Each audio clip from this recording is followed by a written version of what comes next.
Hello friends, welcome back to our channel. आज के इस वीडियो में हम आपके लिए लेकर आए हैं MHI 04 का सैम्पल क्वेश्चन आंसर PDF। इसे आप इम्पोर्टेंट क्वेश्चन आंसर PDF या फिर एग्ज़ाम के लिए गेस्ट पेपर भी कह सकते हैं। और ये आज का PDF हमारा हिंदी मीडियम के स्टूडेंट्स के लिए होगा। लेकिन आपको बता दें, इस सब्जेक्ट कोड का सैम्पल पेपर विद सॉल्यूशन हमारे पास इंग्लिश मीडियम में भी अवेलेबल है। तो अगर आप हिंदी मीडियम के स्टूडेंट हो या इंग्लिश मीडियम के स्टूडेंट हो, अगर आपको इस PDF को परचेज करना हो तो दिए गए नंबर पे व्हाट्सएप पे मैसेज कर सकते हैं। इस PDF की बात करें तो यहाँ पे आपको 3 सेट सॉल्व पेपर मिलता है। आज के इस वीडियो में इस सब्जेक्ट कोड का हम आपके लिए 2 सेट सॉल्व कंप्लीट स्क्रॉल करेंगे और तीसरा सेट भी अगर आपको चाहिए तो PDF परचेज कर सकते हैं। अगर तीनों ही सेट को स्क्रॉल किया जाएगा तो वीडियो बहुत ज़्यादा लेंथी हो जाएगी। तो चलिए हमारे चैनल को सब्सक्राइब करते हुए शुरू करते हैं इस वीडियो को। तो देखिए, सबसे पहला क्वेश्चन कुछ इस प्रकार से पूछा जा सकता है, मौर्यकालीन राज्य की प्रकृति की चर्चा कीजिए।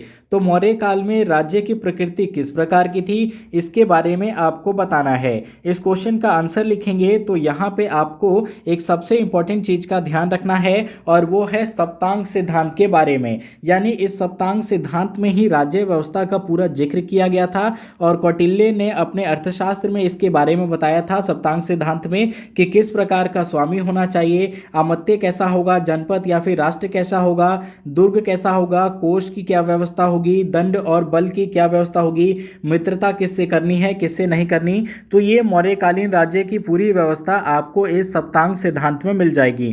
तो आप चाहें तो इसका स्क्रीनशॉट ले सकते हैं या आप इस PDF को भी परचेज कर सकते हैं। क्योंकि हम वीडियो को बहुत स्लो स्क्रॉल कर रहे हैं, इसलिए PDF ना परचेज करने वाले स्टूडेंट्स के लिए भी ये वीडियो बहुत ध्यानपूर्वक देखें, उनके लिए भी ये यूजफुल होगा। अगला क्वेश्चन आपसे कुछ इस प्रकार से पूछा जा सकता है कि 8वीं से 12वीं शताब्दी के मध्य प्रायद्वीपीय भारत में स्थानीय राजनीतिक संगठन की प्रकृति की चर्चा कीजिए।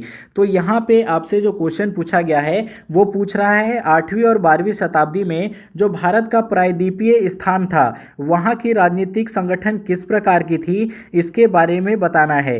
तो इसमें भी राजनीतिक संगठन के बारे में आप बताएंगे कि किस प्रकार राज्य व्यवस्था चलाई जाती थी, सेना की क्या व्यवस्था थी, आम नागरिकों की क्या जीवन शैली थी, इन सभी चीज़ों को आप बताएंगे। क्वेश्चन नंबर 3 हो सकता है आपका, मुगल काल में राज्य की प्रकृति संबंधित विभिन्न दृष्टिकोणों का विश्लेषण कीजिए। तो यहाँ आपको मुगल कालीन राज्य की प्रकृति बतानी है और दृष्टिकोणों का विश्लेषण से मतलब है कि मुगल कालीन जो राज्य व्यवस्था थी उसमें देखिए विद्वानों के कई तरह के दृष्टिकोण हैं।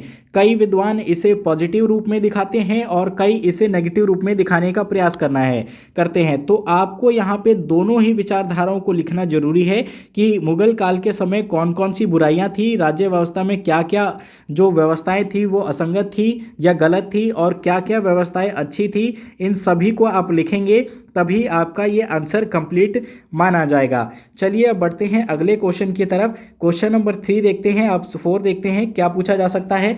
तो क्वेश्चन नंबर 4 जो होगा आपका, वो निजाम काल में स्वतंत्र हैदराबाद राज्य की प्रकृति की चर्चा कीजिए। देखिए ये क्वेश्चन हम 4 पे हैं और यहाँ पे आप नोट कर रहे होंगे कि जो भी क्वेश्चन बन रहे हैं मुख्यतः आपकी राज्य की प्रकृति के बारे में, राज्य की व्यवस्था के बारे में पूछे जा रहे हैं। तो आप इस क्वेश्चन को ध्यानपूर्वक पढ़ लें क्योंकि राज्य व्यवस्था से संबंधित इस सब्जेक्ट में एक क्वेश्चन आपका एग्जाम में जरूर आएगा।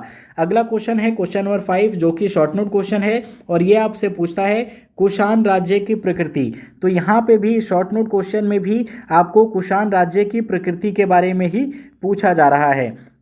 चलिए देखते हैं अब अगले क्वेश्चन की तरफ। इसको देखिए, इसका आंसर बहुत ज़्यादा लेंथी दिया हुआ है तो आपको इतना अधिक लिखने की ज़रूरत नहीं है। शॉर्ट नोट क्वेश्चन है ये, तो आप इसका 200 से 300 वर्ड में आंसर दे सकते हैं।